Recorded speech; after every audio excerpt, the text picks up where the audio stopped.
Viewers എല്ലാവർക്കും നമസ്കാരം. മൗനരാഗത്തിന്റെ നാളത്തെ വിശേഷത്തിലേക്ക് എല്ലാ കൂട്ടുകാർക്കും സ്വാഗതം. അങ്ങനെ നമ്മുടെ പ്രകാശൻ രാജപ്പനോട് കുറച്ച് പണം കൂടി ചോദിക്കുക. 25 ലക്ഷം രൂപയുടെ പലിശ വാങ്ങിക്കുന്നതല്ലേ രാജപ്പണ്ണ നല്ലത്. എന്തായാലും ആ പൈസ എനിക്ക് തന്നു കഴിഞ്ഞാൽ രാജപ്പണ്ണനും രക്ഷപ്പെടും. പിന്നെ അറിയാലോ 10 കോടിയാണ് എൻ്റെയും എൻ്റെ മകൻ്റെയും കയ്യിലേക്ക് വരാൻ പോകുന്നത്. അതുകൊണ്ട് രാജപ്പണ്ണൻ ഇനി ഒരു കാര്യം ആലോചിച്ച് ടെൻഷൻ അടിക്കുകയേ വേണ്ട.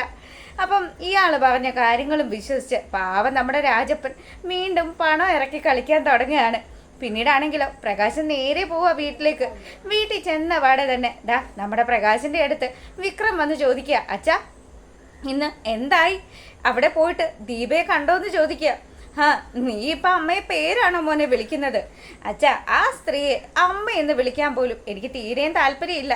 അച്ഛനറിയാലോ ഞാൻ രക്ഷപ്പെടരുത് എന്ന് വിചാരിച്ചു മാത്രം വഴിപാടും നേർച്ചയൊക്കെ ആയിട്ട് നടക്കുന്ന അവരെ ഞാൻ എങ്ങനെയാണ് അമ്മയായിട്ട് അംഗീകരിക്കുന്നത്? എനിക്കതുകൊണ്ട് ഒരു കാരണം വെച്ചാലും അവരെ അംഗീകരിക്കാൻ പറ്റില്ല.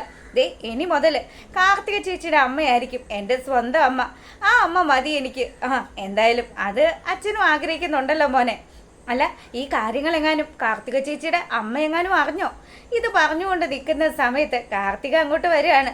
എൻ്റെ പൊന്നു വിക്രം, ഇനി ഞാൻ എന്ത് ചെയ്യാനാ? അച്ഛൻ്റെ ജീവിതത്തിൽ ഇങ്ങനെയൊക്കെയുള്ള ട്വിസ്റ്റുകളൊക്കെ സംഭവിച്ചിട്ടുണ്ടായിരുന്നു എന്ന് അച്ഛൻ മുന്നേ എന്നോട് പറഞ്ഞിരുന്നെങ്കിൽ കുഴപ്പമില്ലായിരുന്നു. പക്ഷേ അച്ഛൻ ഈ കാര്യങ്ങളൊന്നും പറയാത്തത് കൊണ്ട് തന്നെ ഞാൻ ഇനി എന്ത് ചെയ്യാനാ, എന്ത് പറയാനാ എൻ്റെ അമ്മയുടെ അടുത്ത്? ആരെങ്കിലും ചെന്ന് പറഞ്ഞ് ഈ വിവരങ്ങൾ മുഴുവനും അറിഞ്ഞു കഴിഞ്ഞാൽ ഒരു പക്ഷേ അമ്മ ഈ വിവാഹത്തിൽ നിന്ന് പിന്മാറാൻ കൂടി തയ്യാറാകും. അതുകൊണ്ട് എൻ്റെ അമ്മ ഒരു കാരണം വെച്ചാലും ഈ വിവരങ്ങൾ അറിയരുത് എന്നുള്ള ഒരു കാര്യം പ്രകാശിൻ്റെയും വിക്രത്തിൻ്റെയും മുന്നിൽ പറയുക. മൂങ്ങയാണെങ്കിലോ എൻ്റെ പൊന്നു മോള് എന്തായാലും ഈ കാര്യങ്ങളൊക്കെ അമ്മയിൽ നിന്ന് മറച്ചു പിടിക്കണം. പാവം നല്ല മനസ്സുള്ള ഒരു അമ്മയല്ലേ. അതുകൊണ്ട് ആ അമ്മയെ ഇനി വിഷമിപ്പിക്കരുത്. മോൾക്കറിയാലോ മോളുടെ അച്ഛൻ മരിച്ചു പോയതിന് ശേഷം ആ അമ്മ മോൾക്ക് വേണ്ടി മാത്രമല്ലേ ജീവിച്ചത്. അങ്ങനെയുള്ള അമ്മയുടെ കണ്ണുനീര് വീണ് കഴിഞ്ഞാൽ പിന്നെ ഒരു കാലത്ത് നമുക്കാർക്കും സമാധാനം ഉണ്ടാവില്ല. അതിപ്പോൾ ഞാൻ എന്ത് ചെയ്യാനാ മുത്തശ്ശി? കിരണും കല്യാണിയും കൂടി തുനിഞ്ഞിറങ്ങിയിരിക്കുകയല്ലേ. അവർ കാരണമാണല്ലോ ഈ വിവാഹം മുടങ്ങിപ്പോയത് തന്നെ. എന്തായാലും മുത്തശ്ശി ഒരു കാര്യം ആലോചിക്കണം. ഞാനായിട്ട് ഒരിക്കലും ഈ രഹസ്യങ്ങളൊന്നും എൻ്റെ അമ്മയോട് പറയില്ല. എൻ്റെ അമ്മയുടെ കണ്ണ് കലങ്ങുന്ന ഒരു കാഴ്ചയും ഒരു പ്രവൃത്തിയും എനിക്ക് സഹിക്കാൻ പറ്റുന്നതേ അല്ല. അങ്ങനെ ഇവരിവിടെ നിന്ന് ഈ കാര്യങ്ങളൊക്കെ സംസാരിക്കുമ്പം നമ്മുടെ പ്രകാശൻ വന്ന് ദീപയോട് പറഞ്ഞ കാര്യങ്ങളൊക്കെ കിരണിൻ്റെയും കല്യാണിയുടെയും മുന്നിൽ അവതരിപ്പിക്കുകയാണ് ബൈജു. ഈ കാര്യങ്ങളൊക്കെ പറയുമ്പോൾ നമ്മുടെ കിരണാണെങ്കിലോ ആ അഹങ്കാരം പിടിച്ചവൻ ഇന്ന് തന്നെ ഇങ്ങോട്ട് വന്നോ? ജയിലിൽ നിന്ന് ഇറങ്ങിയല്ലോ, അതിൻ്റെ ഒരു സന്തോഷ പ്രകടനമായിരിക്കും നടന്നത്. എന്തായാലും നമ്മൾ അയാളെ പോലെയുള്ള ഒരാളെ അടിച്ചതിനകത്ത് കയറ്റരുത്. അയാളുണ്ടല്ലോ ഇത്രയൊന്നും അനുഭവിച്ചാൽ പോരാ, അയാൾക്ക് ഇനിയും കുറച്ചുകൂടി കിട്ടാനുണ്ട്. എന്തായാലും അയാൾ ഇവിടെ വന്ന് അമ്മയ്ക്ക് മുന്നിൽ നിന്ന് വെല്ലുവിളി നടത്തിയില്ലേ? കാണാം കാർത്തിക ചേച്ചിയും ലക്ഷ്മി അമ്മയും കൂടി എന്തൊക്കെയാണ് പ്ലാൻ ചെയ്ത് വെച്ചിരിക്കുന്നതെന്ന്. പിന്നെ പ്രകാശിൻ്റെ വീട്ടിൽ ഇപ്പം തന്നെ വലിയൊരു പൊട്ടിത്തെറി നടന്ന് കാണും. അച്ഛൻ്റെ ഇത്ര ലക്ഷം രൂപയാണല്ലോ ഇപ്പം കല്യാണ ചെലവ് എന്നൊക്കെ പറഞ്ഞ് നമ്മുടെ വിക്രത്തെ കണ്ടുകൊണ്ടാണ് പ്രകാശൻ ഇത് മുഴുവനും കടം വാങ്ങി കൂട്ടിയിരിക്കുന്നത്. രാജപ്പനോട് ഈ കാര്യങ്ങൾ മുഴുവൻ പറഞ്ഞാൽ രാജപ്പൻ ഉറപ്പായിട്ടും പ്രകാശനെ വെറുതെ വിടില്ല. അങ്ങനെയാണെങ്കിൽ പ്രകാശൻ ഇനി അനുഭവിക്കാൻ പോകുന്നതേ ഉള്ളൂ. എന്തായാലും അമ്മ ഈ കാര്യങ്ങളൊന്നും ആലോചിച്ച് വിഷമിക്കേണ്ട കേട്ടോ. അമ്മ സന്തോഷമായിട്ടിരിക്കും. അയാൾക്ക് കൊടുക്കാനുള്ളത് മുഴുവനും കാർത്തികയും അമ്മയും കൂടി ചേർന്ന് കൊടുത്തോളും. പിന്നീട് നമ്മുടെ മനുവിനെ കുഞ്ഞു പിറന്ന വിവരങ്ങളും ഒക്കെ അറിഞ്ഞുകൊണ്ട് നമ്മുടെ ജിഷ ആ ഒരു ആശുപത്രിയിലേക്ക് വരികയാണ്. അപ്പം ജിഷ വരുമ്പോൾ തന്നെ നമ്മുടെ ശാരിയാണ് ജിഷയെ കാണുന്നത്. മോളെന്താ ഇവിടെ?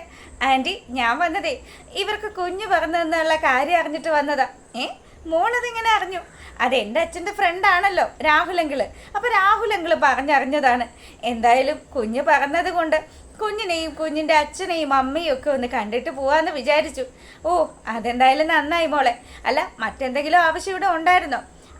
ജസ്റ്റ് ഒന്ന് ആശുപത്രി കാണാൻ വേണ്ടി വന്നതാ. ഡോക്ടറിൻ്റെ അടുത്ത് പോയിട്ട് എൻ്റെ അമ്മയുടെ ചില വിവരങ്ങളൊക്കെ പറയാനുണ്ടായിരുന്നു. ആ കൂടെ ഇവിടെയും കൂടി കയറി കുഞ്ഞിനെയും കൂടി കണ്ടിട്ട് പോവാമല്ലോ.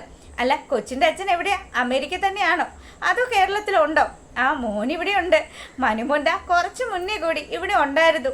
പിന്നെ എല്ലാം നല്ല സന്തോഷമായിട്ട് പോകുന്നു മോളെ.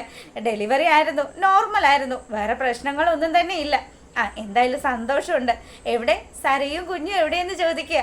അപ്പം നമ്മുടെ ജിഷ വന്നത് തന്നെ മനോഹരനെ കാണാൻ വേണ്ടിയിട്ടാണ്. തൻ്റെ ഭർത്താവാണല്ലോ. പുള്ളിക്കാരൻ ഇപ്പോൾ കുഞ്ഞു പിറന്ന് കിടക്കുകയാണ്. അപ്പം ആ കാര്യങ്ങൾ മുഴുവനും കണ്ട് വിശേഷങ്ങളൊക്കെ അന്വേഷിച്ച് അവന് ഒരു ഡോസ് കൂടി കൊടുത്തിട്ട് പോവാൻ തന്നെയാണ് ജിഷ ആശുപത്രിയിലേക്ക് വന്നിരിക്കുന്നത്. ശാരിയാണെങ്കിലും ഈ കാര്യങ്ങളൊന്നും മനസ്സിലാക്കാത്തത് കൊണ്ട് തന്നെ നമ്മുടെ ജിഷയുടെ അടുത്ത് വളരെ കാര്യത്തിൽ സംസാരിക്കുക. അല്ല മോളെ, മോളുടെ ജീവിതമൊക്കെ എങ്ങനെ പോകുന്നു? ഹസ്ബൻഡ് നാട്ടിലുണ്ടോ അതോ വിദേശത്താണോ? ഓ, ഹസ്ബൻഡ് നാട്ടിലുണ്ട്, വളരെ സന്തോഷമായിട്ട് പോകുന്നു. ഇതുപോലെയുള്ളൊരു വിവാഹം ഈ അടുത്തിടയ്ക്കൊന്നും നടന്നിട്ടില്ല ആൻറ്റി. അത്രയ്ക്ക് സന്തോഷമാണ്. എൻ്റെ അച്ഛനും അമ്മയ്ക്കും എനിക്കുമൊക്കെ ഒരുപാട് സന്തോഷമാണ്. അത്രയ്ക്ക് നല്ലൊരു മരുമോനെയല്ലേ ഞങ്ങളുടെ വീട്ടിന് കിട്ടിയത്. അങ്ങനെ ഇവർ പറഞ്ഞുകൊണ്ട് നിൽക്കുക. അപ്പം ശാരി, എന്നാ വാ മോളെ, അകത്തേക്ക് വാ, കുഞ്ഞിനെ കാണാമല്ലോ.